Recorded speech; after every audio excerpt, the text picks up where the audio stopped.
And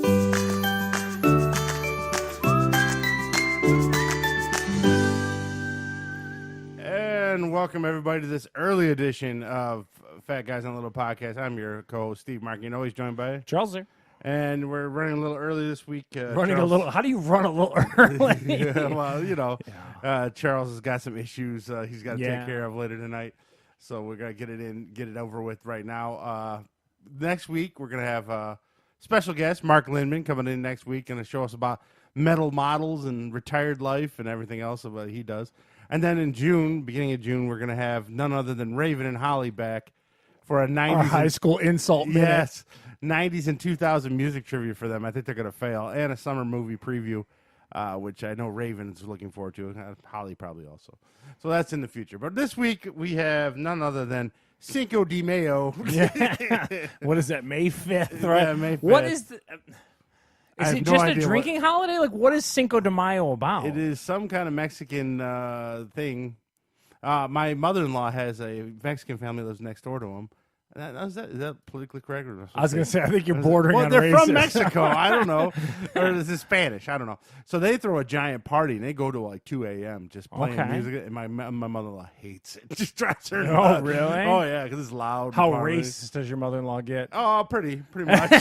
But, yeah, she's not a huge fan of that. But it is Cinco de Mayo, May 5th.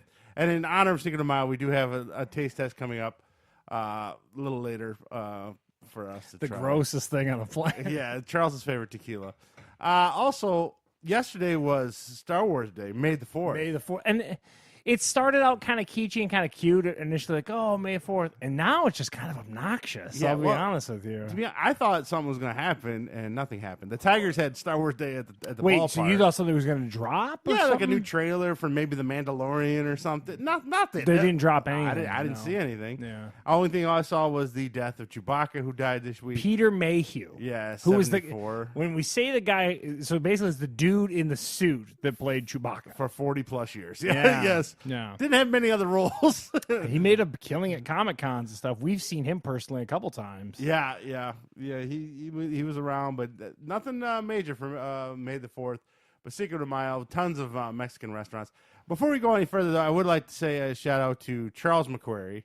He had his heart stent surgery this week, and he's recovering fine. And for those who don't know, that is our grandfather. So he's up and running. How old is Grandpa at this point? 82? 82, wow. I think somewhere in there.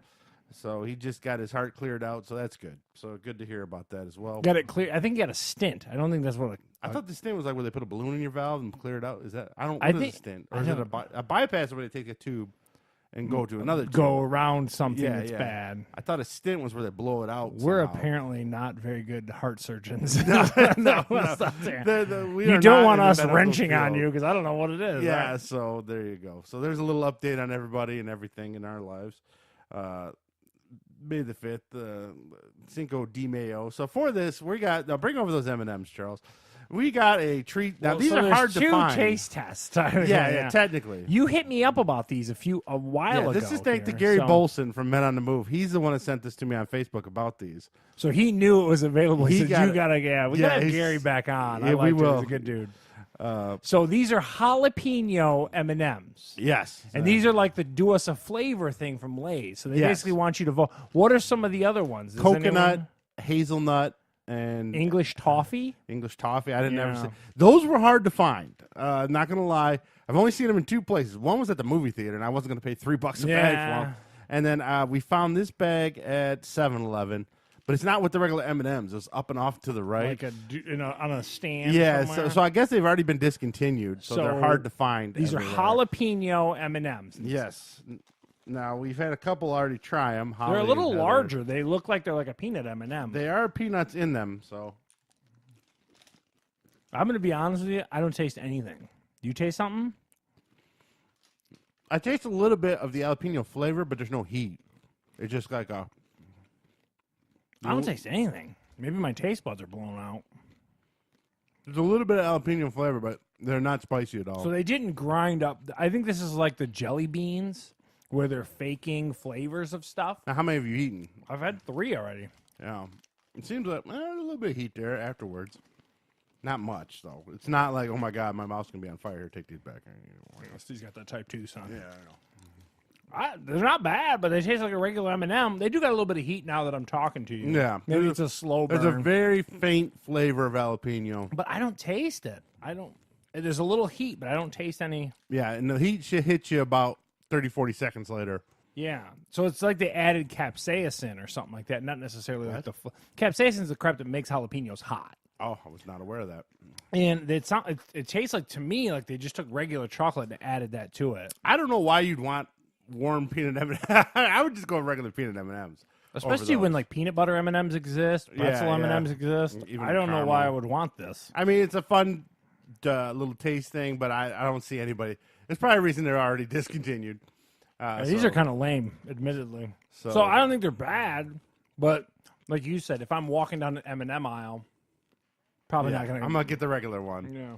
So there you go. So there you go. Jalapeno M&Ms, not the greatest. A little bit of heat after about 30, 40 seconds, but nothing that makes your mouth on fire. Like, oh my God, I need to drink something. Now, Charles's favorite is tequila. Tequila is disgusting. I don't care what Dwayne "The Rock" Johnson says.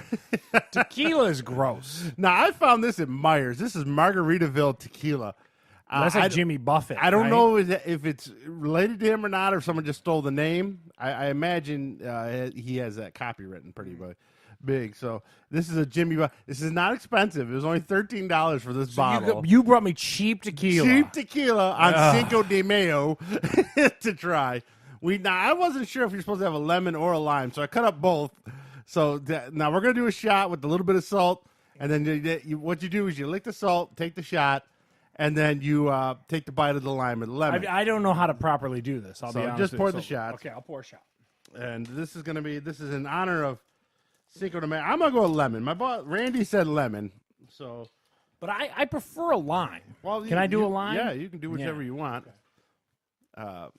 So this is going to be fun here. We're going to have to give. You brought Rock Gut tequila. Rock Gut tequila. This is gold. This is not Reposado or Blanco. Well, there was a clear one, but I went with gold because I don't know. I thought it was more traditional. I don't know. Now Michelle is looking forward to it because she bought her a thing of orange juice and she wants to make her what they call it, tequila sunrise. I think is. Yeah. She's waiting for that. So we are just going to have one little shot of bad tequila on Cinco de Mayo.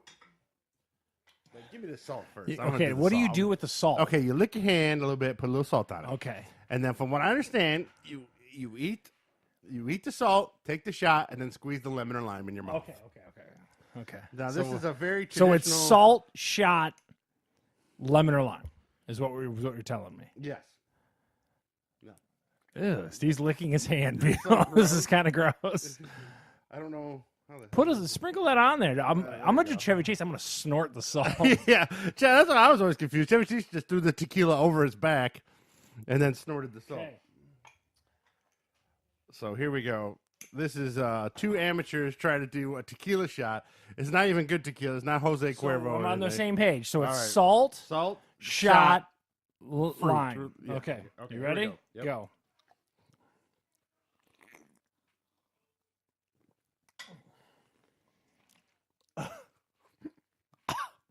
That is disgusting.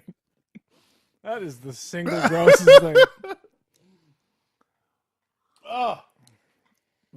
I gotta tell you though, if I'm honest, that's one of the better tasting tequilas. Yeah, I thought it went down pretty good. Yeah, I don't know if that's like in the pantheon. I've got a big, huge salt chunk on my hand. I don't know. I don't understand the point of the salt and the lemon, but okay. But if I'm honest, I actually don't mind the taste of this tequila. Oh, you like it better than the George Clooney? It's better than the Casamigos. It's better than Jose Cuervo. It's better than a lot of the other stuff. I'm gonna try it again. I'm gonna give it a little bit of it without the weird process of all the. Yeah, give me a little bit without it too.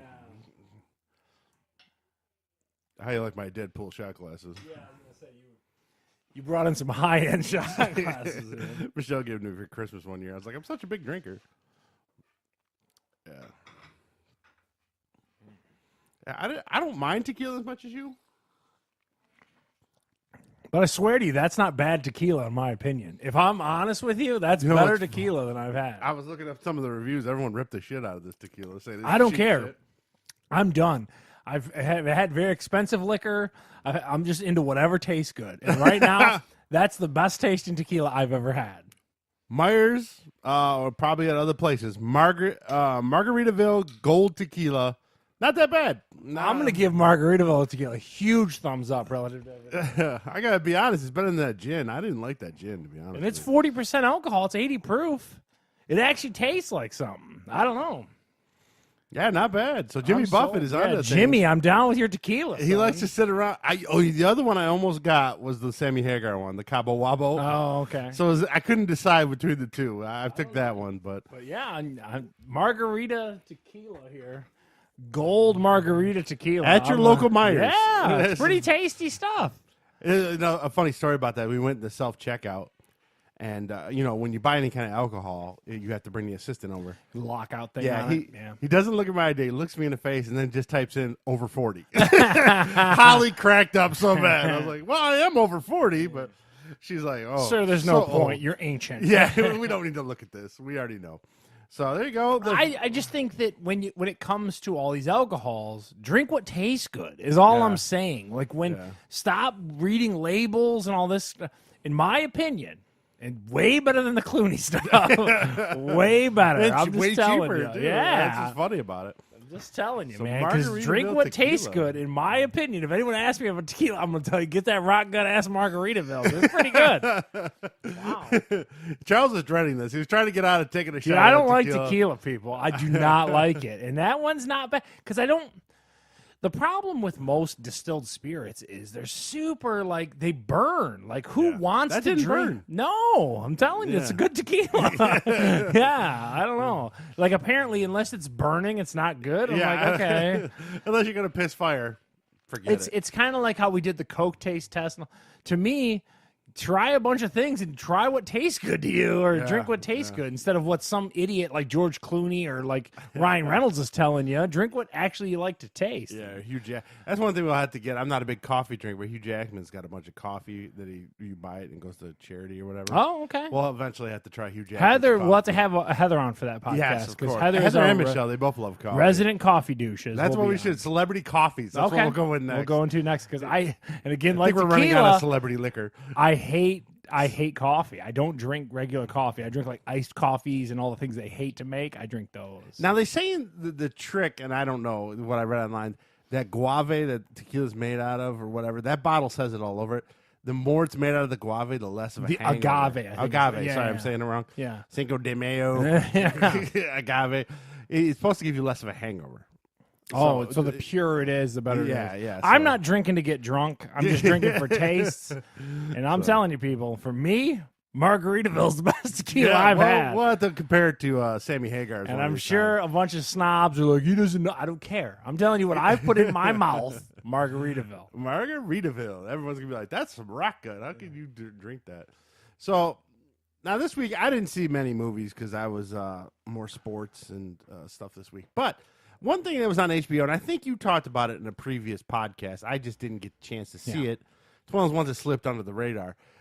Is from last year or the year before, Life of the Party. It's with Melissa McCarthy. Is this the one where she went back to college? Yes. Yeah, I've seen this one, yeah. When watching this movie, it felt like there's something there, but it just wasn't. You know what I'm saying? Okay. It felt like if they rewrote it a couple times. I feel like it had been rewritten a couple times. Well, they needed to go back. It just felt like they needed to fine tune. Because there was some funny scenes. Like Maya Rudolph, I think, stole the movie. Every scene she was in, she was very funny. Yeah. And Melissa McCarthy had some moments. It just something felt off about that movie where it could have been. How did you watch really it? funny. Was it on HBO? It was on HBO randomly. Me and Michelle and I watched it one morning because I was like, we missed this, didn't we? And we watched it. It's got the guy from Veep in it. It's got a lot of people in it. He played her ex-husband. Yeah, I mean, it's got the girl from Modern Family plays his new wife and stuff. So it had some moments, and there was some stuff there. It just fell short. Like the thing that really made no sense to me in the movie. So she's going to college and she's dancing at parties and she's meeting young guys and doing all this stuff. But her big hang up was doing a presentation in her class. But you're you know what I'm saying? Like she's very needed outgoing. A premise, Steve. I think you're analyzing for Shakespeare and Melissa McCarthy I know, rom-com. but how could she be struggling with that when she's outgoing in every other aspect of life? That didn't make sense. Some people and I can't speak for this because I can talk in front of people, but there's a lot of people that have hang-ups about that kind of stuff. I guess, man, this kind of felt like a stretch though. 'Cause it felt like maybe her daughter or the weird roommate I'm she not had here- would struggle with that more than she would have. I'm not here to justify life at the party. Yeah, you know I what know, I mean? but I'm just saying. I just said, I know I'm late. I'm late to the party on this. I like that pun there. Yeah. But it could have been good. Where way it is, it's like a 5. Like I said, watch it on HBO. You're bored. Shows up. So I just thought that was interesting. It was one of those late ones I caught much later than I usually do.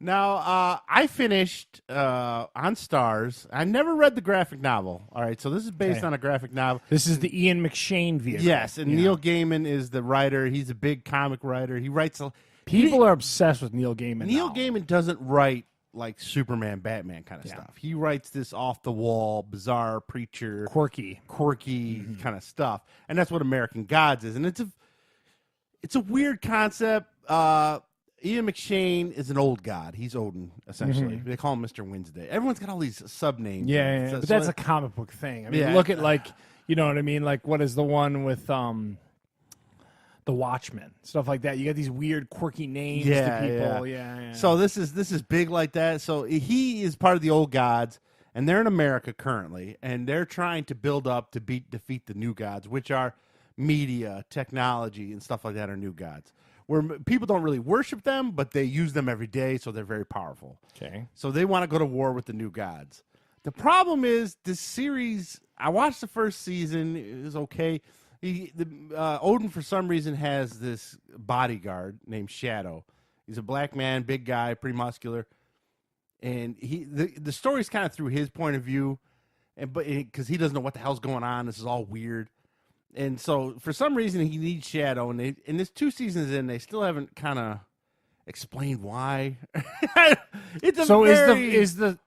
guess let me pause you. Is the series following Ian McShane, or who is it following? It follows Shadow with Ian McShane. Okay. So Ian McShane's there, but it's more about Shadow. It's more about him, his ex-wife who cheated on him, who's now a zombie. It's got the dude Porn Stash is in it. He plays a leprechaun, but he's like this 6'5" leprechaun. So, and it's real weird, and it's told in pieces, and it's not in order. It's disjointed on purpose. It tries to keep you guessing, and it's hard to make it through. I feel like it's a show you want to like, but it's not. It's like The Tick. I want to like it a lot more than I do, and it's kind of all right in the background. And the problem is people are going to love it, and you're going to be like, what am I missing here? Yeah, well, the problem is no one's really loving it. I guess the showrunners from the first season quit, and then they got new showrunners and all this other stuff. So I'm not sure if the show's even going to keep going, to be honest with you, after this second season. But it's unique. I'll tell you that way. If you want something different that it doesn't fit like comic book hero stuff and just a weird story, then this is your ticket. But it's hard. Some of it doesn't make sense. A lot of it don't make sense. Yeah. And they only fill in bits and pieces intentionally. Like Thor's in it, but he commits suicide, so it's weird. It's definitely so. It sounds like an interesting concept that's almost caught up into itself a little too much. Yeah, I don't know what the comic was like, but I know the show was weird. I'm almost interested to read the comic just to compare it to the show to see if it's as hard to keep track of. Something tells me it isn't. It's just the show gets it all screwed. Of course, it's on cable, so there's a gratuitous nudity and violence. This is Stars, you said? Yeah, it's on Stars, yeah. The home of Spartacus and stuff like that. And Spartacus, over the top, son. Oh. Yeah. The nudity and sex is nowhere close to Spartacus. Oh, okay. But it has a lot of it in it. Because I'm like, Spartacus is crazy. I'd put the nudity in this probably on the same level of Game of Thrones. Oh, it's not too crazy. Like, people aren't in the crowd just banging. Yeah, like Spartacus is just like, whenever you pan a crowd, there's some titties. Like, yeah. Spartacus dialed the nudity up to 100. Oh, my God. Yeah, they wanted to be a porn. So there you go. So the American Gods for me, if you're bored, check it out. Life of the Party, if it's on cable, whatever. Both shows, if you're bored, watch on cable. Now, I haven't watched Barry season 2. I did watch the first one. What are you saying about it? Yeah, so I've caught up completely to Barry as it's airing in fact, today on Sunday. Kind of like what you're saying. I want to love this show, but it's so, like, okay. At this point, he's like a fumbling assassin. I mean, at this point. Because, like, he should have been caught, like, 78 times. So right. You're up through where he whacks the police chick at the end of season 1, right? Yep. Yeah, I mean, it was spoilers for anyone. Yeah. Yeah, but if you're not watching... I saw the first episode of season 2 where Henry Winkler's character is really Like, he's distraught because it's just good. It's not one of these amazing shows where you gotta watch it. Oh my God, Barry's on Sunday.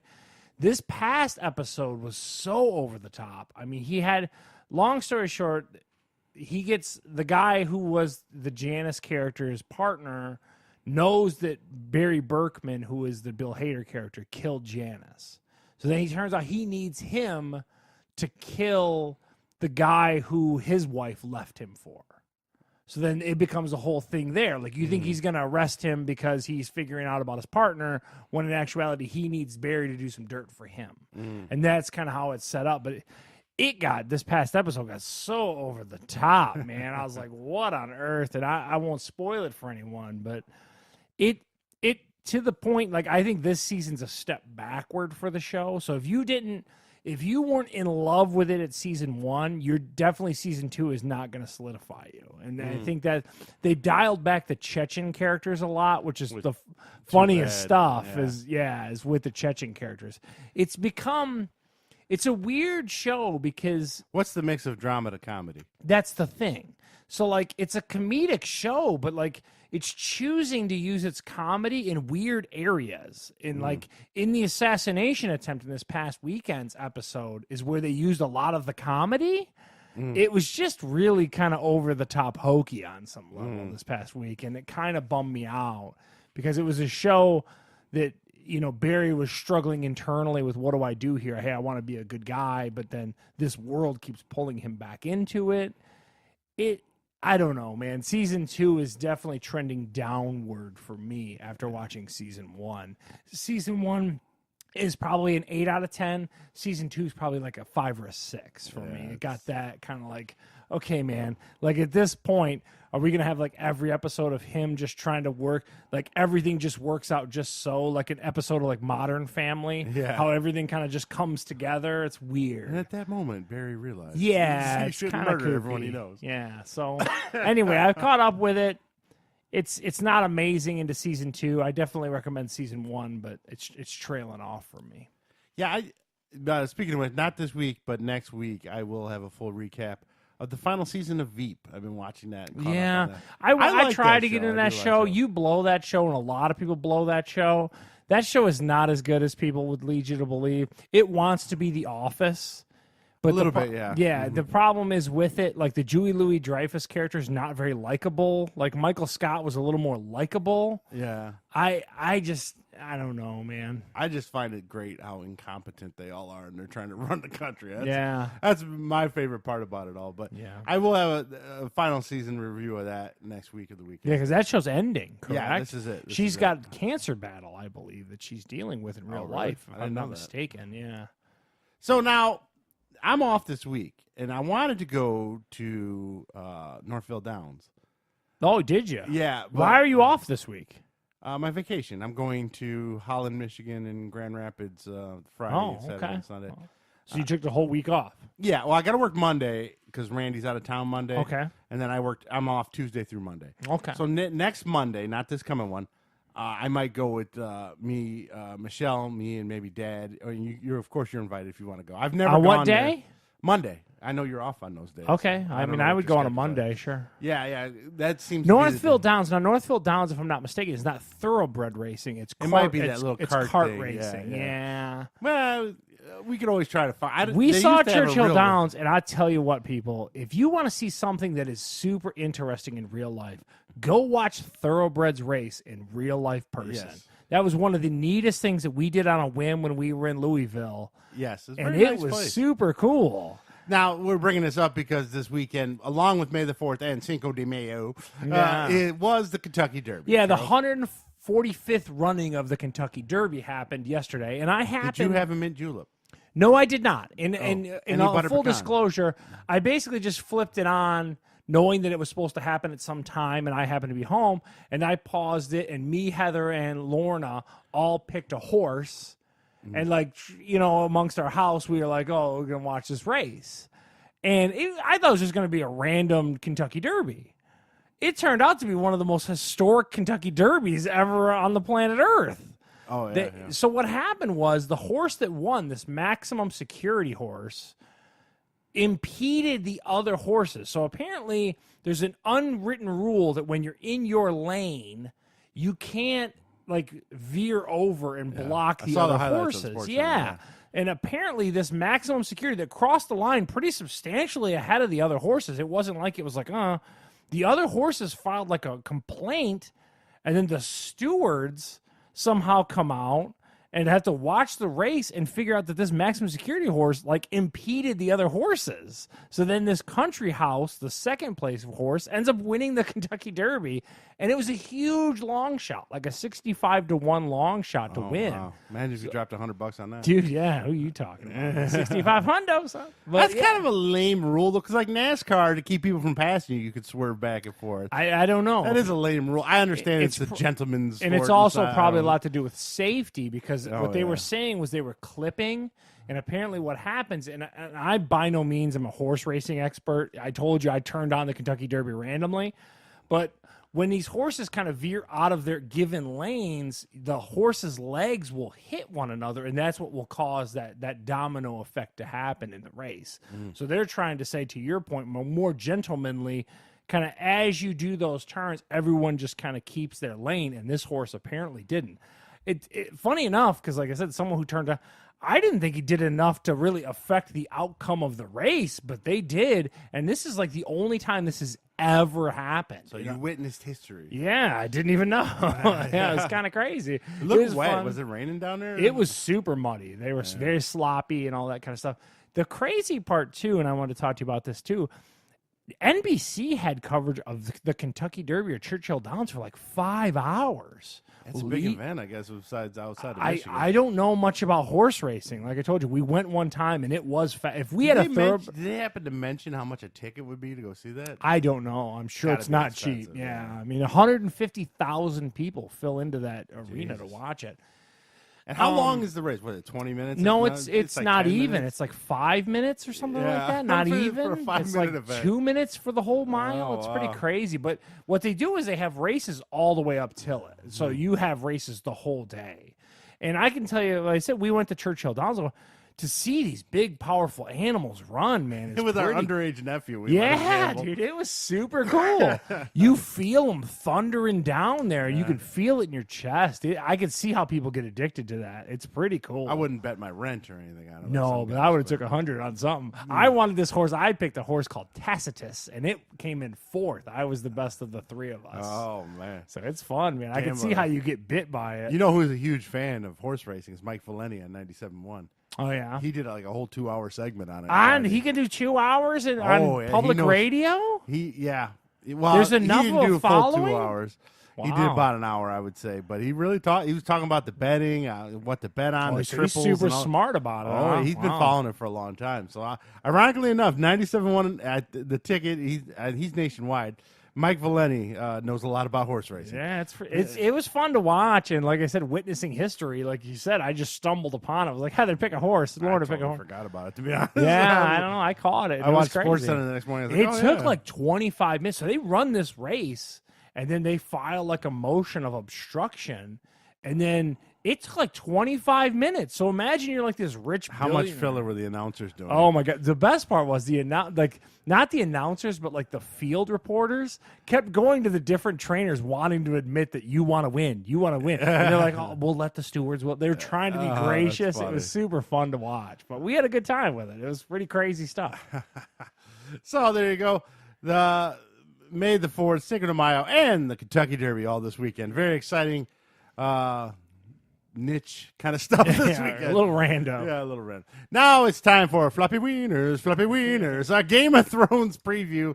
Last week was the big battle. I think, did we cover any of it? No, we didn't get to cover any of it. No, because we recorded before that it aired. And so this was the big episode 3. We chronicled it with BV on Skype last week. This was the big Battle of North, Winterfell. and we got the big battle. And I was right on the internet rumor. They did come alive in the spoilers, by the way. People, it's been a week. Come on, it's the number one. The new episode airs tonight. Yeah, I mean, so the crypt, the people did come alive. Yeah. And punch. They were super strong zombies, by the way. They punched through the fucking cement crypts and started chasing and munching on people. I liked the episode. I thought it was a good episode. I have just a complaint. The only complaint I have is it was so dark. Yes. I wanted to see the action. Like, you put so much money on the budget and all this stuff going on. You got this big snowstorm. It's super dark. I don't know what's happening. I couldn't even tell which dragon was which when they were fighting in the air. I was like, who's fighting who? I don't know. And I feel like the problem was HBO spent all this money on all these effects and then ruined it. Yeah, I don't made know. It dark. Yeah.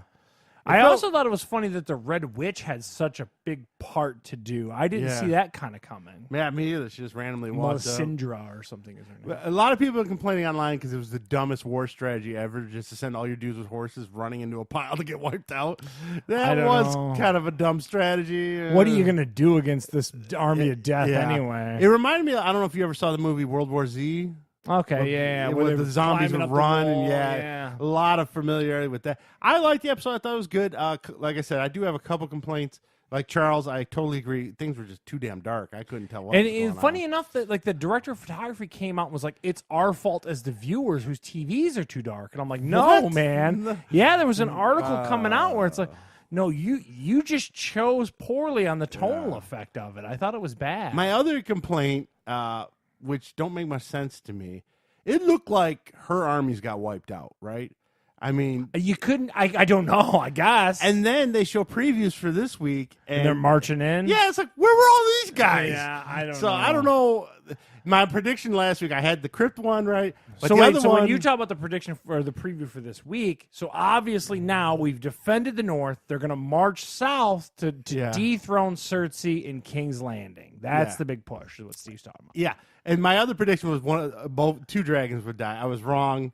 But he almost did. They almost killed the one dragon with all the dead people on it, but it got away. So there's two dragons alive because they showed it in the preview this week. Yeah, I wasn't sure. Yeah, because the one flew it was off. A solid theory. I do admit. I was close, but I was wrong on that one. And then we were both right on. It was pretty B, C level characters. Yeah, nothing died. Big died. Yeah, you know. And Bran is still useless. Yeah, I my prediction on that was wrong. That Bran somehow, but Arya delivered the fatal blow. Yeah, props to Gabe because Gabe was all about it. Yeah, they got. There's a picture. I don't know if I sent it to you. It's like Michael Jordan's logo, but it's Arya with a knife. That's kind of funny. It is pretty funny. I still don't dig Arya. I think that was something they came up with in the minute. I'm just going to tell you this right now. I don't think that was planned, is my 2 cents. I don't have any facts, my opinion. I didn't read all the books, but a lot of the book readers, and I guess some of the show watchers, there was prophecies about Jon Snow ending the darkness. And that kind of swerved from the prophecy. Yeah. But at the same time, Bran gave her that knife. When was that? A season or two ago? I don't know. So he kind of foresees. Bran was so useless. The only thing they're saying now, spoiler rumors for the next episode, tonight's episode, that Bran is still a gray area character. So in other words, he might take over. The big rumor is that Bran is now going to lead an army of dead to attack Cersei. Oh, really? I've heard that rumor. It's pure speculation, obviously. Take it for what it is, but I've heard that. The other thing I was kind of hoping for is maybe a comic book kind of segment where the Night King kind of explains why the hell he's obsessed with Bran. I was hoping for that. I was like, please explain. Some backstory, some why connection. Are you trying to kill this kid in a wheelchair? To the point, there might be more to that connection that they've yet to reveal. That's what I think what people are kind of adding to that fire. So yeah, and then this week, do you expect anything besides a talking episode? I'm with talking and marching. I think BV. Yeah, BV had his timetable for how it goes, and I think he's pretty solid on it. Yeah, I think that's true. They're going to be gathering their forces and marching. I don't see much happening tonight. Someone posted on I think it was Twitter or Instagram. It was pretty funny. Cersei's hard to beat after a bye week. So I thought that was kind of funny. But so Game of Thrones, Battle of So we're Winterfell, going into episode 4. So Yes. we're halfway through this series finale. More than season. halfway after this episode. Only 2 left after tonight. Everyone pretty much expects just a talking episode and marching. We should have an hour-long episode. It should be a normal episode. And then, from what I understand, Hopefully I get my Johnny Oliver again this week. I need John Oliver. Yes, I watched him, Big Pharmacy and all that stuff. Yeah, the last week he didn't have an episode, and I think they cut it for the Game of Thrones. not going to be a very exciting episode. I predict. I'll give you not a very exciting. I'll give you not an exciting episode if we get some exposition, if we get some reveals.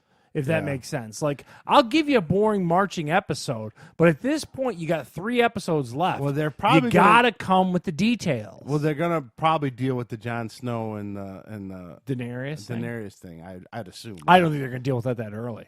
No. I think they'll be talking about I'm only it, talking in speculation. This is not fact, but someone said that like they're gonna off Cersei at episode 5, and then episode 6 is going to be a jockeying. Wow.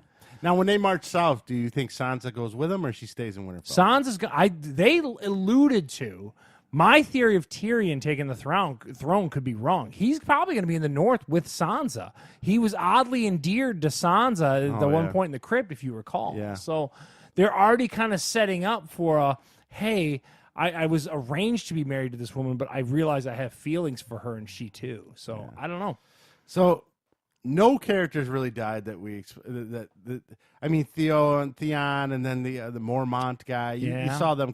I'm surprised. I thought Jamie or the big girl was going to die. No, and that was a weird. Even the red haired guy. When they breached into the castle, I hope the red haired guy wins the throne now, just because he's hilarious. You know what's funny is the biggest one. I read an article just the other day on Huffington Post talked about how Gendry Baratheon or Baratheon rather has the biggest call to the throne. Oh yeah. If you look at it, like he's the true heir to the throne, being the son of Robert Baratheon. So we'll see. I don't know. Like it could get real squirrely. Definitely entertaining this past episode. It just goes back to, like I was saying, when they breached into the castle and they were kind of alluding to these star characters. We were getting those B tier characters. The photography was so frustrating because they were cutting and doing weird takes, and I couldn't tell what's going on. Now, here's this completely chaotic thing, and then Arya's like in a library somewhere quietly with 4 like random zombies. Yeah. What's that about? I'm like, okay. Well, I guess she was hurt and she hit her head and she was suffering from a concussion at that point. Well, how? There's complete chaos outside. How do we find this quiet, quaint library? Yeah. I don't know. It was in Winterfell felt a lot bigger than it has been all of a sudden in certain angles. Yeah. It's like, where did this room come from? It's a little weird. But it was a good episode. I mean, you could pick anything apart. Yeah, the big complaint online besides not filling the prophecy is, and they have a legitimate point. 7 to 8 seasons they've promoted this Night King guy, and he dies in one episode. I mean, what did you want, like a big going out on your back thing? Or really, Cersei ends up being more of a threat than the Night King ever was. So Cersei was kind of right. Like, let them deal with these guys. They ain't gonna be that tough. Yeah. So I don't know, but I enjoyed it. I enjoyed it for what it was. If you think about it too much, just like I thought about Avengers too much, and me being a superhero freak, I could pick apart that movie, and I could probably pick apart this episode of Game of Thrones, but we're not going to do that. It was fine. It was entertaining. A little dark, and I could have used a little exposition from the Night King to tell me why he's obsessed with this white-eyed little kid in a wheelchair. And I think it does lend credibility to the theory that there's going to be more to the Bran character. Hopefully not, because he's annoying every time he's on screen. He's just there. He's in the corner. Yeah, he's pretty much just a record. So there you go. A little look at Game of Thrones. Life of the Party, catch it on cable. American Gods, catch it on cable. Same thing with Barry. And there was controversy at the Kentucky 145th running of the Kentucky Derby. For some reason I went blank on that. Now we're going to catch up a little bit on the update of the playoffs, the NHL and NBA. Not much has changed. No real series have ended. There have been a lot of close ones this time around. Well, a series has ended because Carolina straight whooped them Islanders, now, boy. It's funny. I keep hearing Carolina's got a lot of injuries, but they're cruising. They've won it 7 against Washington, and now they've beaten the Islanders 4 games they to none. Sent them packing. They're the only ones in both leagues that have moved forward so far for the second round. So Carolina's in the third round. So of the they're playoffs. They're gonna play the winner of the Blue Jackets Bruins. Is that what? Okay. Gabe got to go to the Columbus Blue Jackets Boston Bruins game. Good for him. $160 to go see it. He said he enjoyed himself. It was a really good one with a friend of his. They had these like 2 drunk guys that were just causing too much hate. Oh yeah, that's probably live viewing. Yeah, and Gabe's a big Boston Bruin, so he had a Boston. Yeah, he's a tough guy, so he's there dripping in Bruin swag. Yeah. He's BV's fighting the whole section. But it wasn't really him. He's pretty low key when he goes to those things. You can't be. That's the problem with wearing that visitor swag. Yeah, you go to any sporting arena, it's tough. Yeah. But he said he enjoyed it. It was a good game. I think the Blue Jackets won the game he was at. But that's 3-2. Boston is up on the Blue Jackets. The Dallas Stars are up on the St. Louis Blues 3-2. These West Coast ones are hard to watch because they're on at 10:30 at night. Yeah. A lot of us have to get up early. Colorado is losing to the San Jose Sharks 3-2. I still think San Jose might be the team of destiny because all that cheesy stuff they pull with that penalty and those 4 goals. Yeah. So we'll find out on that one. And now, as far as the NBA goes, I've caught a lot more of these. Milwaukee has gotten their stuff together. Boston was up 1-0 on them. Now Milwaukee's come back, won the next 2, so they're up 2-1 with the Greek Freak himself, Oyen Petunko or whatever his last name is. Philadelphia is taking the lead now, over Toronto. This is a great series. I caught it the last game of this. One of the things we got to talk about real quick. The NBA pregame that's on ESPN with Jalen Rose, Paul Pierce. Oh, it's terrible. Oh my God, it is so bad. Yeah, they need to put Charles Barkley on every show. It makes TNT stuff look like Shakespeare. It's so amazing.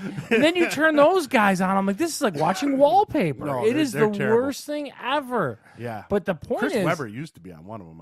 I don't know what's going on in the ESPN version, but turn it off immediately. But the point is, this Philly-Toronto stuff is really good. I mean, I'm not a big NBA guy, but it is back and forth, a lot of talent. We're going into their house, taking a game, and it's entertaining, people. It's a scrappy I think Philadelphia is just a fun team to watch because they don't care who you are or what you're here to do. Yeah. It's crazy. And they'll fight. Philadelphia will fight. Yeah, it's great. Now, this one would have been over if Houston didn't pull it out in overtime last night. Oh, they did pull it out in overtime. So what's going on? Because James Harden took a big drama with the eye. He got popped in the eye, and his eye, blood vessels broke in his eye. Yeah. But he was fine yesterday. He scored 40-something points. Okay, so he was just shooting them up. Him and Kevin Durant. Kevin Durant kept Golden State in that game. Kevin Durant is arguably the best player in the NBA. He might be better than LeBron. That's what I'm saying. I read a big article about how he wants to be considered that, but somehow he just can't get over it. I don't know. Yeah. So that one it went to overtime, 126-121, I believe, is when it ended. That must have been just last night too, right? Yeah. Last night, everybody scored 40. I think everybody scored 40. But Houston had to win. If it was 3-0 if Golden State would have won, and it would have been over for Houston. So now Houston's got a fighting chance. I think the next game's in Houston as well. So that series could go 7. Now, this is the other scrappy one outside of Philadelphia is Portland-Denver. I don't know if you've been watching these ones. I haven't caught a lot of that. Just that Philly stuff. Now, these Portland-Denver games are on late. They started like 10:30 sometimes. But Lillard and them and the guy from Denver, they've been fighting back and forth. All these games have been close. I think the last game went in overtime for this one as well. Jokic or something like that? Yeah, Jokovic or whatever. Yeah, so Portland's up 2-1 on Denver. I think both those West Coast games, a series, probably will go 7. They're pretty scrappy. Yeah. The only one that might roll over and die, which I'm kind of surprised, might be Boston. But they came Boston out strong game 1, if I'm not mistaken. Yeah, they did, and then kind of slow. So, like I said, no one's in the third round in the NBA yet. We'll cover this more a little bit next week, and just keep you updated on all those, even though most people probably watch that Philly stuff. Watch that Philly-Toronto stuff, people. It's entertaining basketball. I'm not a huge basketball fan, as I'm not a huge tequila fan. And I'm telling you, drink Margaretville tequila and watch this Philly Toronto stuff. It is entertaining. Yeah, Kawhi Leonard's been playing crazy on that one. So there was some news this week on MMA that I kind of left a note for Charles because I want to ask him being the expert. Well aware. Now, is this a play for attention or this is completely because he cannot pass a drug test? Brock Lesnar has announced his retirement from MMA. Because he can't pass the USADA drug testing. I touched on this when this was initially announced. They said he's been tested like 12 times in this past year. You failed. He keeps failing all of them. Yes. You fail, they come for you. That's how USADA works. If you piss dirty in the back in the day, you get tested more frequently, even though they claim it's random. No, they're going to find you and they're going to make headlines out of you. He cannot pass a drug test. There's no way. And first of all, this is the 135 seconds of MMA. As I go into sorry to not announce our segments. It's very important here. So what happened was Daniel Cormier when he beat up on Stipe Miocic, that was the whole thing. He came out, and that was the whole setup. And then Cormier's way into it because, hey, it's going to be a huge payday. I can out-wrestle this guy. I can do out-MMA this guy and make a ton of money because Lesnar's that kind of draw. The problem is when UFC went legit and started legitimately testing these people with USADA testing, see you later, Lesnar. There's no way he's going to pass anything because he is juiced up, people. And I told Steve this. And Steve was like, I don't know. I'm telling you, as a WWE fan, there's no way what they can test you down to with this picogram stuff. It's crazy. There's no way. And I was right. So now Cormier is going to fight Stipe Miocic for his second time. And it's got to be a big thing for Daniel Cormier because he's like, yeah, okay, great. I get a title defense, but I'm not going to make that sack full of cash if I was fighting Lesnar. And that's what happened. So I predicted it, and I was correct. So, yes, he's retired because he can't pass a test. That's the problem. Wow. And then the other thing, too, we had the big UFC fight night from Ottawa last night. Kind of a bad card, a lot of decisions, not a lot of finishes. We had one finish. Walt Harris KO'd a guy in 50 seconds, some Sergey Sakagov, whatever, I don't know, some Russian dude in 50 seconds. But the nice part was, and I've been beating the drum for this guy for a while, Donald Cerrone, Cowboy, took all 5 rounds to get a decision, and he beat the brakes off Ali Aquinta. The problem is this Ali Aquinta guy, he's tough as nails. You got to hit him over the head with a bat.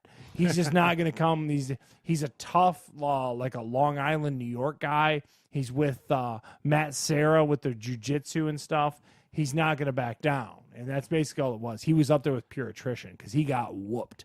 So now this sets up for Donald Cerrone is the most winningest person in UFC history. 23 wins. He's the most win, but he doesn't have a title.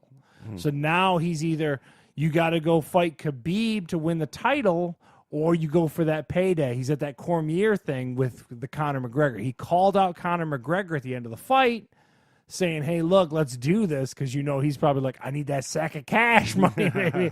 So we'll see. But nonetheless, it lived up to the hype. The event yesterday wasn't very good as a whole, but that fight was very good, and it just showed you how good – Cowboy Cerrone's like in his upper 30s and still with those young bucks really putting it on people. I love it. Love that dude. Yeah, they were showing some knockouts in the top 10 highlights of ESPN SportsCenter. I say it every week, people. The weekly MMA stuff. So every week, man, you get an MMA, a proper UFC event every Saturday night, man. It is awesome. It's so, because I talked about it with Steve before in the past, how nice it would be to have this weekly show. It's even cooler because not only do you get a weekly show, but you get a weekly fight card that's kind of setting up all this stuff. And again, I sound like a broken record, people, but it's a great time to be an MMA fan. It's awesome stuff. Yeah. So UFC, Charles is happy. They're really promoting it now on ESPN. See a lot of commercials, see a lot of highlights. So it's really catching its wind now. The other aspect is boxing. I don't see or hear much about it. Well, there's anymore. A big Canelo fight coming up that people have been talking about. I don't pretend to know a lot about boxing, but I know that Canelo's a big name, and he's got a big big pay-per-view coming up against an up-and-comer. So yeah. So there you go. Have some MMA for you to look at this week. Now, is there anything big coming next weekend? There's an actual UFC pay-per-view event next weekend. I don't know the details. How much are they charging for pay-per-views at this point? $60 only. Now the big thing is with it only through the ESPN app. So you're not even.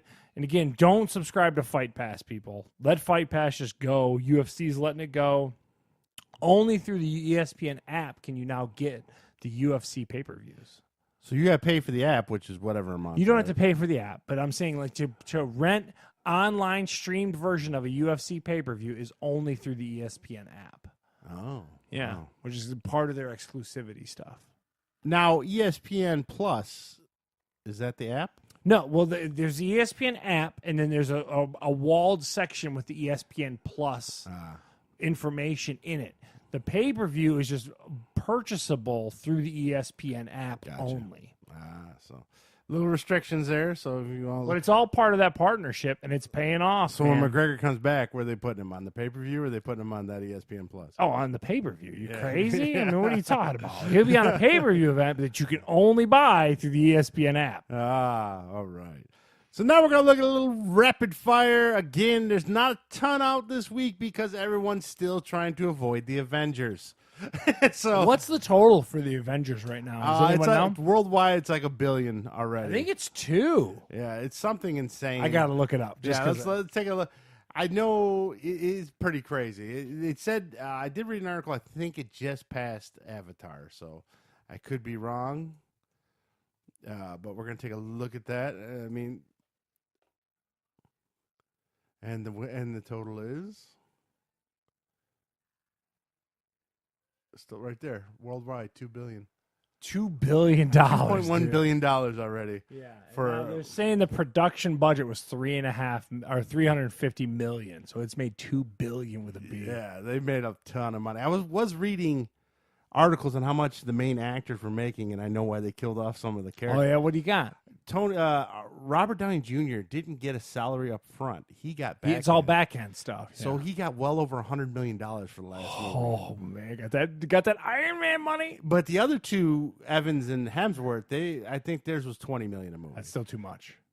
You know they're paying Paul Rudd like $5. Yeah. You know what I mean? I mean, they'll all be fine and probably never have to work again a day in their life. They really didn't want Robert Downey got $100 million.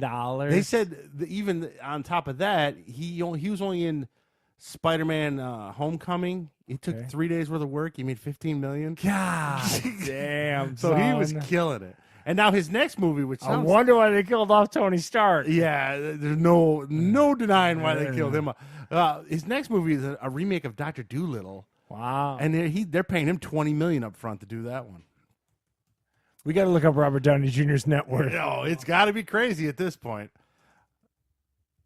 I mean, to think this druggie wasn't worth anything in the mid-'90s and he couldn't get a role, and now he's like the biggest and most valuable guy. He's worth $300 million, ladies and gentlemen. Geez.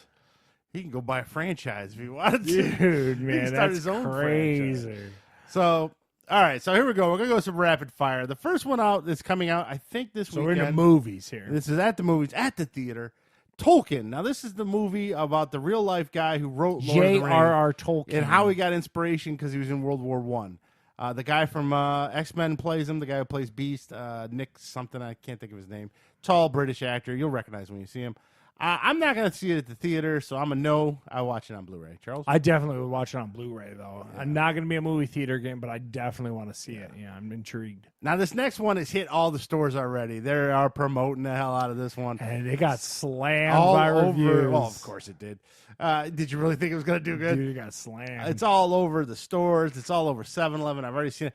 Pokemon Detective Pikachu. This looks absolutely terrible, so I'm a no, Charles. I'm not a Pokemon guy. I'm a big no on this. Side note, Misty Washko's daughter, Gracie, is in love with Pokemon. Has been since she was this tall, since Lorna's age. I know she'll be there opening day. I don't know about anybody else. The last one. They said, like, Pokemon don't go and something like that, like the review. Oh, yeah, really? I mean, what did you expect? It's got to be as bad as, like, the old Ninja Turtles. But why is Ryan Reynolds the voice of Pikachu? Probably a big payday. Yeah, that's probably why. I mean, he's got bills to pay. And maybe not here, but I bet you worldwide that movie's going to knock it down. Oh, like in China? China, Japan, all them. Yeah, they'll love that movie. Palms. Now, this is a smaller release movie. It's about a retirement home. The old retired ladies become cheerleaders. I don't know. Never heard of it. I'm a no, Charles. I'm a huge no. Yeah, it's the only other movie. Space Cowboys with like Tommy Lee Jones. Yeah, but it's old ladies being cheerleaders. It's the only other movie I can find coming out this week. All right, so now we're gonna go over to Blu-ray. You can get it at Family Video and other places, or you can rent it for streaming. I mean, yeah. What Men Want. This is that movie where Taraji P. Henson it's like that versus Mel Gibson. Yeah, exactly. I'm a no. I'll wait for cable. I'm a huge no. No, thank you. I don't like Taraji P. Henson either. Yeah, not a huge fan. Better Call Saul Season 4. This is the latest season. Steve has to have some Better Call Saul every week we're on the podcast. Because I can keep reminding people because they may not come back. You're in love with this series. I am. But I've seen the whole season, so I'm a no. I don't need to read it. And I have yet to watch it. And Steve probably wants to stab me in the eye because of it. I have yet Steve to watch. has to find some stuff for rapid fire. He just loves Better Call Saul every week. On the next one, the Lego Movie 2. I already saw it at the theaters. Holly probably wanted to watch again, so I'm probably a yes on this one. I'm a huge yes. The first one was funny. Did you see the second one already? No, I have not. I know you took Lorna, if I'm not mistaken, didn't you? I might have. I don't remember. I think you did. And the next one's The Prodigy. This is that one where the little boy gets possessed with a demon and his mom's trying to deal with it. It's a horror movie. Oh. I'm a no. It's got the girl from Orange is the New Black in it. Steve said it's a horror movie, so it's a no. Yeah, something Bert can watch. Yeah. All right. Now we're going to go to streaming. This one is a documentary. It's coming out on Netflix, Knock Down the House. This is about all those female senators that recently got elected. Even the one from Dearborn, and then the Muslim one from. Mm-hmm. It seems it's a woman. I'm a no. I'm not going to watch this. I don't know. I'm a what? It's Netflix, so I'm interested. But no, I'm kidding. I'm a no, actually. This other one on Netflix, and I was surprised it wasn't on before because I did try to find it when they announced they're making a series on it, and I could never find it. The Dark Crystal is coming back to Netflix. The OG version of Dark Crystal? Version. It's coming back to Netflix. I'm a yes because I've been wanting to watch it again. And that's my point. I've been, it's one of those things that's been on the radar a long time. It's kind of like the something we'll talk about news that's been on my radar for a long time. I'm a huge yes for Dark Crystal. I gotta see it with adult eyes. Yeah, I imagine it's terrible. All right, so next on Netflix. Netflix got a lot of releases this early May. Extremely Wicked, Shockingly Evil, and Vile. This is the Ted Bundy movie with Zac Efron playing it. I might watch it. I'm a maybe. I'm a no. I'm a hard no. I don't care about Ted Bundy. I don't care about Zac Efron. No. It is weird that all of a sudden Ted Bundy's become such a hot topic for Netflix. I just don't care. It is kind of weird. This one was on network television. It got canceled. Netflix picked it up. This is Lucifer.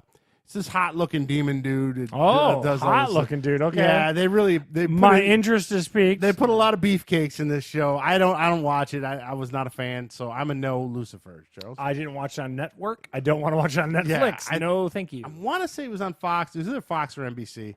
They canceled it, and Netflix picked it up. And then finally on Amazon, coming back this week, Sneaky Pete Season 3. I watched the Giovanni first 2 Ribisi. I like the show. I'm a yes, Charles. What's real quick? I know we're in rapid fire, but what's the premise of Sneaky Pete? Sneaky Pete is a con man. He's a big time con man, and he was in jail. And his cellmate was a guy named Pete, and he stole his life because he got out of jail before his cellmate. So he basically just owns up to his life. Yeah, and kind of loms onto family members that don't remember what Pete looked like when he was a kid.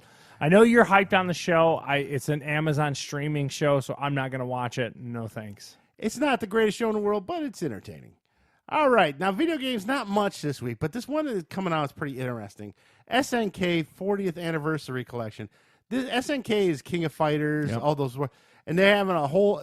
They also had a lot of arcade games back in the day, so they got a ton of games on it. I like these collections. My only problem is they don't update the graphics, so everything on a high-def TV looks really pixelated. They don't give it like an extra polish or nothing No, they just put a box in the middle. Yeah, they square it off. And then throw some graphics on the side. So SNK logo on each side. Yeah, I'm not a huge fan of that, so I'll probably pass on this one. I'm assuming you can probably get this stuff on emulator stuff too, so I'm going to say a pass. Yeah, no, for me, just because we're not endeared to SNK stuff, I think, too, is what I think if you had that as a kid or something like that, or when you were younger, you'd have like some kind of, that was never on our radar when we were younger. Yeah. So, and now this next one, there's not a lot of new good stuff coming out, but there is a PlayStation VR game called Ghost Giant. It looks like, what's that one with the mouse you like? Oh, a Moss. Yeah. It doesn't play like that, but the graphics look like that. Okay. And you're a giant. It's a ghost, and you are helping this little creature get around and do things.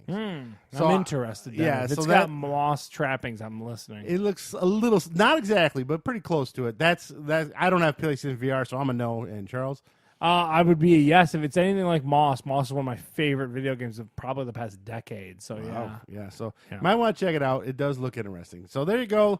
Rapid fire. Now, when I look up these rapid fires, one of the funny things that I've been noticing, especially with the video games, the Switch is becoming Wii 2.0. You remember how the Wii? It's a Nintendo console. You remember? Yeah, but you remember how the Wii would just get a crap load of terrible games? Yeah. Like, I don't list them because it's pointless. every week. The Switch, there's no Nintendo seal of quality anymore. No, is what you're saying. none. Yeah, and there's like 20 terrible games coming out. And they allow them to just port this garbage. Yeah, and I can't. Who's buying this crap? Who's buying a Nintendo console except for to play the Nintendo first party stuff? That's my thing. So we talked about it. You're pretty hyped on the Mortal Kombat 11. For all intents and purposes, the Nintendo Switch version is super underpowered. Yeah, they don't even have backgrounds in some of the stages. Yeah, what are we talking about? Like, who's buying this? Yeah, I don't know. I love you. Like, as everyone's watching, I got my Mario stuff. I love a good Mario platformer, but come on, man. It's rough. Holly's has been collecting dust for a while. We haven't bought anything for it in a while. It's tough. So there you go. Let's look at the games. Only one review this week, and Charles has his coming in the mail. Yeah, this is going to be the official cell phone of the fat guys on the little podcast. Yeah, apparently. Recently, I don't know if I've covered it on the podcast, but my daughter's obsessed with iPhone. We've had Androids our whole life. Got to have her iPhone. So the best deal we've personally found was on Boost Mobile, and it was a whole thing about getting that working. But anyways, they have a deal currently about Boost Mobile. If you sign up with new lines, you get free phones. So Michelle and I took the free phone. You port over a line or a whole new line? Port over a line. You port yours on. Okay. Yeah, it was $15 each line, and then they'll give you a free phone. This is like a $250 phone. This is from LG. It's called the LG Stylo 4. I like it. It's a very nice. The big thing is it's a huge. It's meant to combat, or it's meant to go toe to toe with the Samsung Galaxy Note. Yeah, where you have the stylus, the stylo, and all that kind of stuff. And there are some nice features in this. I'm old school. It's funny, much as me and Charles talk about tech, the thing I'm always behind on are phones. I just don't give two shits about phones. We can tell you about the PlayStation 5 specs, but we don't care. Yeah, my phone. I don't care about the new iPhone. I had some janky free service from Colorado that everyone hated. I feel like cell phones, period, are just a money bleed, and that's the thing. That's some of the cons of this. But this is a very nice phone. Now, the one thing I will tell you that they did to me, they gave me the phone free, but they still charge me sales tax for each phone. Really? Yes, I still had to pay based the on the sales value. tax. What was the value of the phone? It's like $250. I ended up paying $15 sales tax for both phones. I was like, really? You kidding me? But nice feature. It has a fingerprint, so the phone's locked. I just put my finger on it. Boom, unlocks. And now I believe the Stylo 4, because again, I researched. I'm going to bring mine up from Cricket. You're on Boost now with the 3 phones for you and your kiddo, and your wife rather. It runs the Oreo cookie version of the Android operating system. Yeah. It's so hard to keep up on those, and they name them all after different sweet snacks. There's Kit Kat, Lollipop, Oreo. It's the newest version, I believe. Now, the one thing that is kind of nice, it does have a stylus. But from someone with fat fingers, that's a huge thing. Yeah, but I find myself never using it because you've been trained so long not to use it. Now, but it has a nice memo app thing. Where you can just scribe something Shows how down. much I've never signed into the memo app. I had to sign in. But yeah, so if you had some notes to write or if you're a big Instagram person, you like to write the little things Hearts on the and pictures, emojis and all you that. could do it really easy with this phone, which is taking forever to sign in. So the big thing is with that phone, so I researched the same thing. I need a larger format phone, as Steve and I kind of discussed. It's a 6-inch screen on it. The only rub against the screen, it's only 1080p resolution. The Samsung Galaxy Note, which is a $1,000 phone, has like 4K resolution on the screen. I don't think me and Steve are going to justify buying these expensive phones. To me, get this cheaper Stylo 4, and I don't know. I mean, now one of the things that Steve's going to complain about is this takes the USB-C charging capabilities. Steve was a little bit behind on his. My phone I have currently, which is a ZTE Grand Max 2, which is a bigger 6-inch screen like that, has the same connection. You're just behind, I think, that's kind of sucks. I still had, a lot of my phones had micro USB. Yeah, and the industry, because the reason why, and one of the things that's nice about that, though, that I don't think you realize, they charge way faster. But the problem is you don't realize, like, I got a cord at home. I got a cord at work. So I got to replace all those cords. Plus, the Amazon, one in your car. And be done with it. I mean, it was only $10 to get a pack of cords. Because most things, like the GoPro that I talked about here, a lot of things in the industry went to that because I think of that higher amperage they can push across. Yeah, that was one of my. Now the other only complaint, and I'm not sure if Cricket is going to do this. pre-installed, almost like on an HP computer. Yeah. Mm-hmm. There's premium apps on here. You can get a scrubbing app that'll get rid of that stuff. I can show So you. like this voicemail one, for instance, or this caller ID one, you can. Is that specific to Boost though? It might be specific to Boost. Yeah. And there's another one on here. I can't remember, but so basically, phone Uber. bloat. They put Uber on here too. Yeah, and you can't uninstall them. Yeah. You can move them around, slap them in a folder get somewhere. A specific program uninstall. I can show you. Yeah, okay, I'm gonna have to do that. I think every phone has that bloatware on it. Which I'm used to seeing that on PC. I've never seen it before on a phone. So that's my only two knocks. One, you need a new cord if you're out of touch like me, or two, there's some premium apps on there which are a little annoying. How much internal memory did it come with? Did you put an SD card in it as well? I put an SD card in mine. It's 64 gig. Okay, SD and card. that's cheap. You can get that for pretty cheap money. I don't even know what my. What kind of battery life are you seeing? So you've had it about a week or so. How often are you? If you go through a day of pretty much normal use, what are you looking at percentage? I'm looking. Actually, so if I charge it over, my habit is at night I slap the recorder on it and go to bed. The charger on it. It's 100% in the morning. Sure. By at night, it's only down to maybe 80%. That's cool. Yeah. I mean, I'm not gaming on it. Yeah. I'll look at a little Instagram, do some texts and some calls. Little and that's porn. about it. Yeah, a little porn. But I got my computers for that, so I don't need that. You're only down 20% after a day of typical usage. Yeah. So it's not bad. It holds the battery. Now, the first day when I was loading everything, the battery died pretty quick because I was doing a ton of stuff. The nice part about, like, the one thing I'd say that's nice about Android operating system is it's caught up to iOS stuff. So when Steve, I saw he already had his Superman background, it ports over a lot. Once you log in with your Gmail account onto this new phone, did it bring a lot of the apps for you and all that? Did it give you that option? It downloaded a lot of stuff from the Gmail. And I like that. The LG has a program too. Now this was kind of nice too. Like a migration program? Yeah, you put it on your old phone and put it on your new phone, and then you can hit wirelessly and just leave the two phones next to each other, and it'll transfer everything over. See, that's neat. That was pretty cool. Yeah. It took a little while, maybe 40 minutes, but it wasn't bad. And then you'll get comfortable with the new phone. Now, do you have the case on there? Yes. My case is very thin. Because I don't like the big thing. If you read the reviews on the Stylo 4, one of the rubs about this particular one, and I'm with you, I like a small, slim case because why did I buy this fancy phone and put a huge brick around it? Yeah, my wife's is a brick. Yeah, apparently the back of it is very susceptible to scratching and all this kind of stuff. So you got to get some kind of condom for the back of the thing. Before my case showed up, we were... I was touching the back of it. It's very fingerprint attractive. Oh, okay. Like it smudges it like easily. It's so like would you buy like a $10 case on Amazon or something like? Yeah, that's exactly what I did. Yep. So I mean, it came out good. I like the phone. If for free, it's the best price. Yeah. So now let's talk about like your Boost Mobile. So you went and you picked up 2 Stylo 4s with importing of numbers or new accounts or whatever, and you picked up the infamous iPhone for Holly Bear.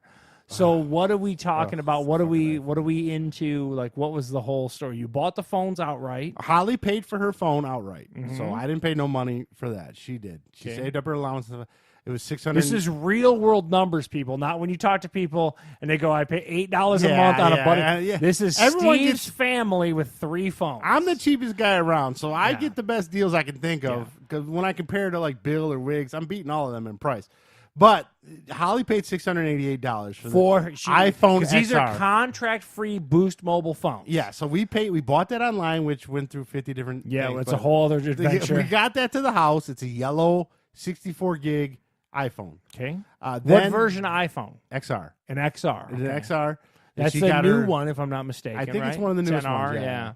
And she got her little case with lemons on it. So so she's feeling good. So we take the new phone, we go to Boost Mobile, which took an hour and 25 minutes. But Oh, man. Good times. So they activate Cell phone stores. Yeah, it's great. It's right next to a smoke shop, so every other dude who walks in there reeks of weed. Yeah, it's just vaping right into smoke. God, right so terrible.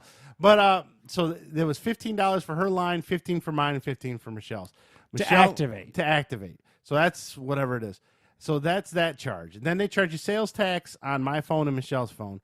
And then they charge you a month's payment up front. Ahead of time, yeah. So to activate the account, so you had the 3 lines. What's the details of your monthly usage that you get with your Boost Mobile account? Okay, according to them, I have unlimited data. Unlimited. They're only going to throttle you after X amount of gigs? Yeah, they will throttle it. I forgot what it was. I have a hotspot. That's tethering, so my laptop can tether to your phone. Yep. I got a hotspot, unlimited data, unlimited talks and texts, stuff like that. and for the 3 lines out the door is $100. That's every month. Every month. Every month, 3 lines, $100. Real world talk. The day I was there to get everything transferred Your over, first month, I paid $180.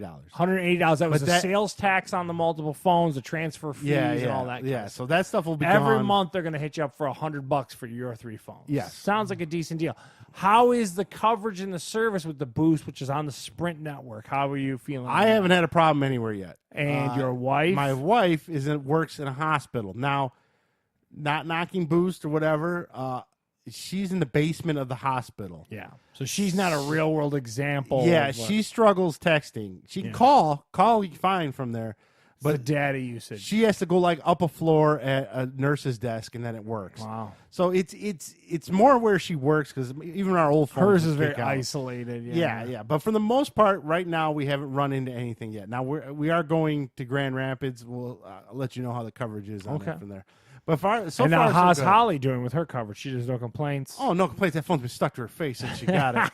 I'm not even lying. So the floods happened here. We had floods recently. Dearborn Heights. Yeah, we were building arcs and putting animals on it. Yeah. And she got to stay home from school for 2 days. Oh, they closed it for 2 days. 2 days they closed it. Her, Fatima, and Bree were playing Uno on the iPhone for like 9 hours straight, 2 days in a row. So she loves that damn phone. Okay, good. And the other thing she likes, what the iPhone does that Android doesn't do, and I imagine Android's going to copy this, you can pick an emoji, right? Poop, bear, whatever. Okay. You hit record, you start talking, it records your voice and animates the emoji to what you're saying. And then they could send you a video. So it's a rainbow poop saying what I said. Yeah. Oh, she loves that. That's your favorite thing. Great. So that and the FaceTime and the group chats with Good. So she's ecstatic about it. I don't have an issue with the only issue I have with an iPhone. I do like the app store of it, and all. The only reason why I don't go to iPhone is pure price. Yeah, it's the only reason. I mean, you can get like an iPhone 6 for dirt cheap, but it's like half the size of this and thing. I can't go backward as we talked about with the size and all that stuff anymore. So she's in love with that iPhone. It's their favorite thing ever. Outside of her Shawn Mendes concert in August, it's the best 2 things happened in her life. Good for her. So she's very excited about it. She saved up. I give her credit. She fleeced both her grandfathers for a lot of money. Yeah. So she's good to go. So there you go. The iPhone and the Boost Mobile. Right now, if you want the iPhone XR, they have it the cheapest for $650. Everywhere That's else, the contract free deal, not an AT&T, not a Sprint proper. Yeah, everywhere else it's $750. Yeah. You can't get it anywhere for under $750 besides Boost. Yeah. Now Virgin Mobile 2 months ago had it for. It seems like they rotate. So Virgin Mobile had it for $650. Gives them a little then pop, Boost. and then maybe it'll end up at Cricket. Cricket had it for $650 for a while. So it just kind of rotates around. So, and what I did find out in all this research and all this looking for this damn phone, and I'm so glad it's over, everything's cheaper online. So yes, they will not honor the price in the store. Yeah, buy your phones online, then go to the store, get them activated, or if you're comfortable enough, just have them activated. I went to the store I probably could have had it activated at home, but it was a kind of a complex thing you had going on. Yeah, so I didn't want to, and plus I had a janky cell phone service that I had to deal with before that. So there you go. Look at the phones, and Charles is going to have his stylo coming up next week. Official podcast cell phone, yes, LG Stylo 4. He's going to have a big purple brick The only difference I'm going to have with Steve is I'm going to do the same thing. I'm just going to be on Cricket Wireless because that's where I tend to keep my service. It's a good deal for me. I pay $35 a month, but I don't get unlimited everything. Sounds like Steve's doing pretty good. Yeah, I mean $100, and I know guys who have only 2 phones that pay like $120. So I feel like I'm doing okay. And you own the phones outright, so if you wanted to change your service, you can go somewhere else. Allegedly, but then I hear that because that was one of my questions before. I had a Motorola, whatever it was, old phone. And I asked if I could transfer it over to Boost Mobile. Oh, we can't because we have to have ones with special blah, blah, blah. Well, Sprint's different. Sprint's CDMA or something like that. Yeah, Sprint does something that cell phones are not my thing, just what I've heard. Yeah. So now we're going to go a little news. And of course, we told you the earlier news that Chewbacca is dead. The man who played Chewbacca for 40-plus years Peter is dead. Mayhew. He's like 75 or 77 or something. So now something else that happened this week is Mark Zuckerberg did a big old press conference about the future of Facebook. And I found it funny. I couldn't watch the whole thing. It was like 3 or 4 hours. I watched an edited version. It was like 15 minutes with some highlights. Give me the highlights. Messenger's getting a whole new revamp. The Facebook Messenger. Let me ask you: do you feel like it was time for Facebook to revamp some stuff? Was it getting obnoxious as we broadcast on Facebook Live? Yeah, I hate Messenger. I'm not a huge fan of it. People use it like crazy, though. Well, yeah, it's free, and I think you can use it without a cell phone service, too. Oh, okay. But the problem with Messenger is if you use it, they put ads in your... So imagine we're monetizing everything. Yeah, it's like, there's Heather's IM, there's me, and then, here's an ad for a PC or something, you know? I don't like that at all. So I'm not a big fan of the Messenger, but they're allegedly revamping it. And the big focus, allegedly, is privacy on everything. Well, yeah, because Facebook... They've been busted so many times. And then the other big thing is they're redoing the whole design of the Facebook page, which is going to be a huge headache for me because clients can barely handle the current. So when they start moving stuff around, I'm going to have to learn it all, and then I'm going to have 37 phone calls. How do you add a post now? I don't know. Yeah, but let me ask the question. Yeah. As you're a web designer, right? Okay. Someone pays you to do their Facebook page? Yeah, a lot of times. You can do it for free. Why would they pay you? Because people forget, don't want to do it, don't want to handle it. Wow. Yeah. Okay. Business owners are busy, man. They ain't got time for that shit. They ain't busy. No, they're middle-aged men that don't want to learn anything new, and they just say, you guys just do it. There's somebody. Okay, yeah. That's 9 times out of 10 what it is. Or some of it's a big corporation, and they don't have time. You know? Yeah, it's crazy. So, people do. And then some people try to do their own, and then so now when all this stuff gets retweaked, that's when I'm going to get the phone calls. Wow. So now a big thing also is Facebook has realized there's money in dating. Took them a while to learn. I was going to say, wait a second. So they're adding a thing called Secret Crush on their Facebook page. So what this means is Wiggs can pull up his Facebook page, and he can put 5 girls that he thinks he likes on a list. Now, no one sees this but Wiggs. He's the only one that sees it. Now, say one of the 5 girls makes her. So I can go on there and put like Danielle Fishel, like Topanga and stuff like that. Like I need to go on Facebook. Well, I think it's meant for more real girls. Oh, come on. But I mean, I imagine you could put celebrities on there. So what happens is, so if one of those 5 girls puts you on their Secret Crush list, it notifies the both of you. Oh, I'm coming for you, Topanga. Yeah, like what? It'll tell Topanga Charles Markey has a crush on you. Okay. But only if she has you on your list. So that way you guys can kind of hook up knowing you each both have a secret crush. So that's one of the big secret crush things. And then there's going to be a new whole dating thing. I don't know the full details on that one. Besides the secret crush thing, where you can sign up just like almost like a Facebook Tinder type deal, where you can put in profiles and stuff like that. So they're pushing for that. We're monetizing dating. Yeah, pretty much. They've realized they can make money on dating. But the privacy thing. Facebook they beat privacy. That. I don't know if you watched any of that video. Oh my God, privacy. They pounded the head on it. They also announced a few new Oculus things too. Because the Oculus is owned by Facebook. That's the VR headset manufacturing, whatever. Yeah, one of them's going to be wireless. I don't know how good that's going to be. But we'll see. That's probably what they needed to do. Also, is that portal thing like what you got for your in-laws? The it's portal supposed to be a lot cheaper. I think. $99. It sounds like a pretty good deal. Now, do you get both portals? Will you put one in one house, one in the other? I don't know. I mean, the nuclear stuff we've had for a while, and we're not going to change ours. But if you were looking to do like how we do with our mother-in-law and my wife's our sister and stuff like that, it's a pretty smart deal. Yeah. Plus, if it integrates with your Facebook, I mean, my mother-in-law is all about Facebook and stuff like that, so it could be good. So there you go. There's a little look at what's coming to Facebook. Big things from Mark Zuckerberg. Allegedly, a lot of privacy. Probably because he's been feeling the heat about all the privacy he's let leak. Can I have you at a Congress meeting or whatever? Now, I've been on this podcast. I've bitched a lot about my Netflix Marvel shows all getting shit canned because I enjoy them. Mm-hmm. So it looks like they're coming back slowly to Hulu because they own Hulu. Yes, that's all it is. It's all part of the Disney family, so they own the majority stake. From what I understand, they're working on getting that last 30% also from Comcast. There was an article about. So they want to outright own Hulu. Yep. Okay. So if you haven't heard this week, Ghost Rider and Hellstorm are coming as Nicolas series. Cage in the Ghost Rider? No. Oh, come on. I don't know. You familiar with the show Agents of S.H.I.E.L.D.? No. Have you heard about it, though? You know what it is? I've heard of it. Yeah, there was It's an ABC show. Yeah, they did a Ghost Rider arc on there for about 3-4 episodes. Same guy who played that is going to be in the show.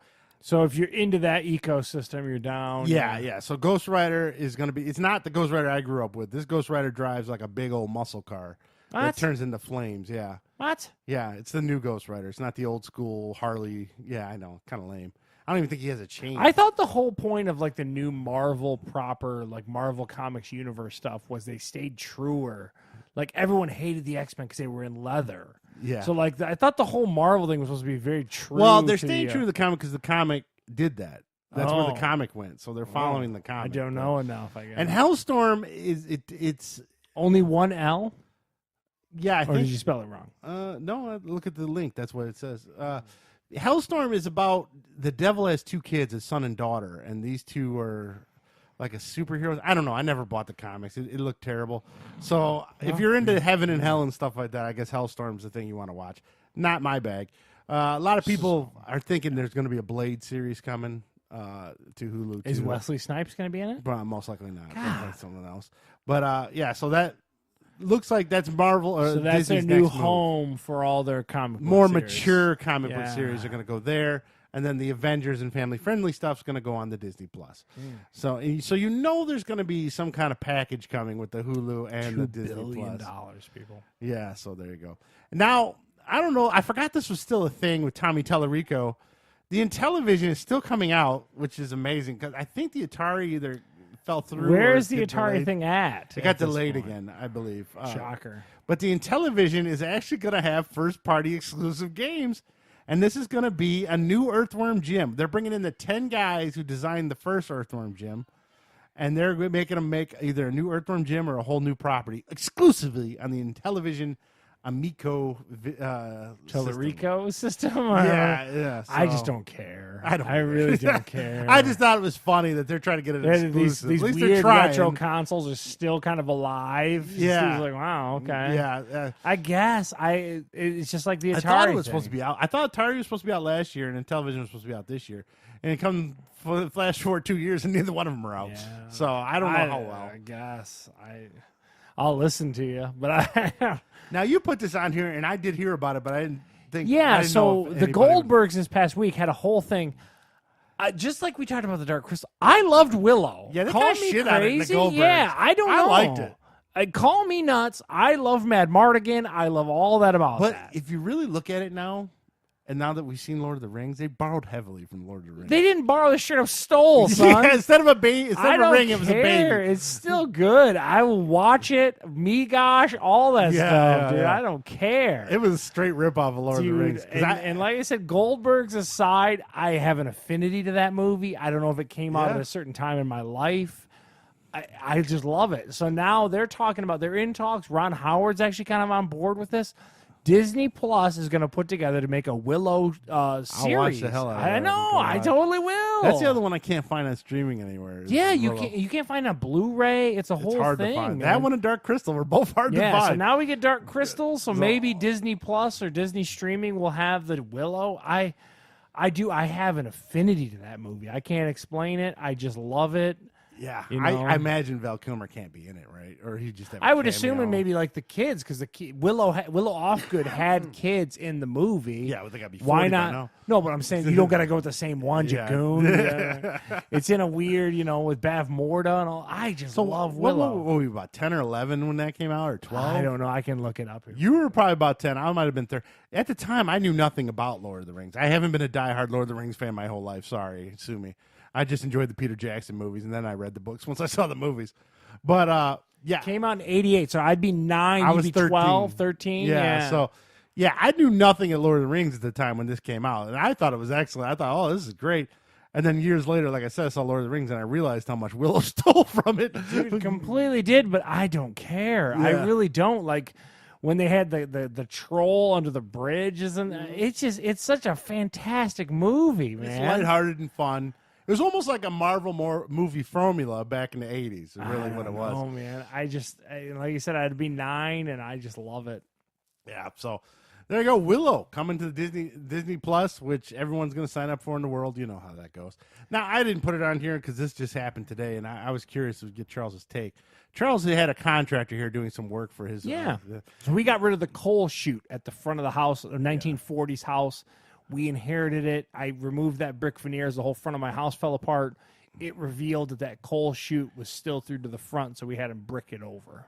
So my question to you is, and everybody, that what's the etiquette on a contract? Now, for me personally, like I've had guys come and do my siding. I've had a guy come redo my bathroom.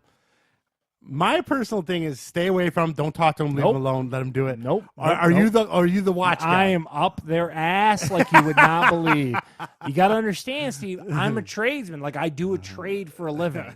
I know what it's like. So I know that if I'm not watched, I get lazy. And the thing is, I need these people to know that are doing work in my house. I don't trust you. Point blank. I don't. And it's a little weird today because it was Heather's relative and he did good work. And I just like to BS with him because I know him. Yeah. But I'm saying if you come do work at the May Street Studios, I'm going to annoy you. I'm going to hound you and I'm going to watch everything you do. I'll be talking to you, but at the same time, don't get pissed if I question what you do. I'm just telling you, it's part of the deal, man. I am a huge, like, I get up their butt. Well, Heather was making jokes about that. Is that what you do? Yeah, completely. I'm that total opposite. I leave them alone. Don't talk to them. Don't touch them. No. And when they're done, they'll say, "You want to come look at it?" I'll look at it. It looks great. I want to watch you do the process. I want to watch. What if you had roofers? You're going to watch the roofers? I watched everything, Steve. Oh, wow. I stayed here when they reframed the front of the house. I watch everything. Do you watch or do you question as you watch? I will question things that look off to me. I definitely will. Yeah. I am that annoying guy. I'm just telling you this right now. That's the one aspect of life where you're just... Admittedly, it is super annoying, but they know they've dealt with it. But at the same time, too, I'm not your average homeowner. So I know a lot about a little, you know what I mean? And I can see when things are like going south or like... If I don't feel like you know what you're doing or know what you're talking about, like, yeah, I definitely will start to poke holes. And I am a dick. Admittedly, I'm just telling you. Made fun of you about that. Yeah, she knows. I find you. I'm going to hang out with you. We're going to BS. And I'm going to sit there and I'm going to watch what you're doing. Number one, I'd like to learn a new skill. I'm always into that. Sometimes, like, and I'm like this at work. We bring in these guys. We had a big time issue in the laundry room. I didn't know how to fix it, but I hung out with a real good guy and just like today with James, a real good dude. I like to learn new things. I'm a big proponent of that, like getting in there and trying to learn. So even though you're doing good work, I'm still in my head processing what you're doing. And then also in my head, I'm also realizing I probably shouldn't have paid someone to do it. I probably could have done this myself. Why didn't I pay? Why am I not doing this myself? Now, let me ask you this. Would it drive you nuts if, say, you're working on a furnace and someone just stood over you watching? They do it all the time to me, Steve. I don't think you understand. Like guests in rooms that I go into, they'll stand right over top of me. In a hotel? Why do people even care? All the time. They want to see what I'm doing. They do it all the time. It's part of what I do. You know what I mean? So you just, as a contractor or tradesman, you develop that, and I'm sure I pissed off a lot of people. Like, you know what I mean? Like, and quite frankly, I don't need to be best friends with you. I need you to do good work on my house and get the hell out of my house. That's just how I roll, and it's one of those things that, yeah, admittedly, when I had carpet guys in here, I'm up their ass. When I had guys, because I do so many things, and I can also spot when you're a hack pretty quickly. You know what I'm saying? Like, and have you found anyone that was a hack working on your house? Not in my house, because I will watch you. I mean, the garage guys that put the garage, I guarantee you those dudes hated me. No doubt in my mind, they went home like, this guy's a real dick. Yes, I am. And if you're doing what work, were you doing? I mean, I was questioning everything they were doing, pointing out things. I am that guy, Steve. And I'm sure someone like a Wiggs who does tile work is like, Charles is an asshole. Admittedly, I am, but I'm paying you money that I work hard to make to work on my house. And if I don't feel like you're doing it to my level and I'm paying you to do it, I'm going to question what you're doing. It's just how I roll. And, you know, it's just how I get down. And I'm lucky enough to have a lot of skills in a lot of arenas and stuff like that. But, you know, as long as you're doing good work, I'll BS with you and hang out with you and we'll kind of go through it. But I schedule myself in a way to know if I got someone working at my house, I'm going to be up their ass. Wow. Yeah, I'm a dick. At least you're honest about it. Yeah, and the thing is, too, like when it comes to my car, I don't know. So, like, if you told me that the canary under my hood is messed up, I don't know. But when you're wrenching on my house, I know. You know what I'm saying? Like, so, like, I have enough in that know-how to see where you're screwing up or where you're kind of like, hey, you're being lazy here. Or like, even I'll let you be a little lazy if it's something I know I could correct later, but like, you're not going to bury some shit in my wall. Oh, you're not going to do that. Not in this house. Not with I'm up your ass. So yeah, it's just how I roll. And I would argue, and I would compel most homeowners to be that way. Because let's face it, home improvement is expensive, man. And the worst thing you could do is bury your head in the sand, have some guy come in, do shit work, and then what do? So you spend $10,000 on a good driveway, and then the guy half-assed you. You know what I mean? Like, let's be honest, we're all lazy at work. I know Steve is, I know I am, and you cut corners. You get, because a contractor's always on to the next job. You're always paid by, it's just kind of like how you are with web design. Like, I'm going to bang this website out, I got to move on. Bang it out, got to move on. It shouldn't take me this long. I'm going to bang it out, move on. So if you can take a 4-hour job, do it in 3 hours, and know your way through it faster, you're going to do that. And I'll let you do that, but I'm at the same time, I want you to just do the work that I feel is quality, and I'll question you. I am a complete asshole. It's funny you should ask that, but yeah, it's really bad. I just, because Heather was bringing it up earlier. Yeah, and like I said, like James, who came in today, who happens to be related to Heather, did great work. You know what I mean? But all I'm saying is I like to hang out, and at the same time, too, I think that people need to learn things, if that makes sense. Yeah. Like, no, so if I come into your house and I tear something apart, you at least want a little. Don't you want to learn from something? Like, so that if to a point, Steve's not into it at all. Steve's like, I'm not slapping siding on the side of my house. No, but I'm saying, like, and I'm not doing a roof. Shouldn't you see, like, oh, the dude tore this off, and then he kind of put this on, and then he went back from. I don't know, man. I guess I'm wired different than a lot of people. But if you were to build a website for me, I'd kind of want to know how that goes too. I think. You're just like, I paid you $200. Get out of my life. You know what I mean? But usually, yeah, I don't know. I'm a little. I look at it with something. I don't inspect it. I mean, like my roof, the guy has a long history. He's been around a while. That Napier roofing guy. I looked at it. I don't know what I'm looking at. It looked fine. The shingles around there. Yeah, so it looked good to me. Same thing with the siding. That was done 12 years ago. Oh, the other thing I want to bring up before we let you guys go. I know we're a little wrong, but not too bad. Now, I don't know if you remember, but you put a carbon monoxide thing in Holly's room. You should. Did you realize that was 7 years ago? Well, because they're only good for so long. Yeah, 7 years. Yeah. So it died, and it kept making the noise in Holly's room. New battery, and it's still. I put the new battery. It's still there. And I read it. You wrote on the side 0119. Yeah. So God, it's been 7 years already. But, so a little side note to any homeowner out there: if you have a carbon monoxide detector, even if it has good batteries, check to see how long you've had it there. If it's over 7 years, you need to pitch it and get you a new one. And you should also, if we're going to do a PSA on carbon monoxide detectors, everywhere where someone sleeps is where you should have your carbon monoxide. You don't need a carbon monoxide detector next to your gas dryer.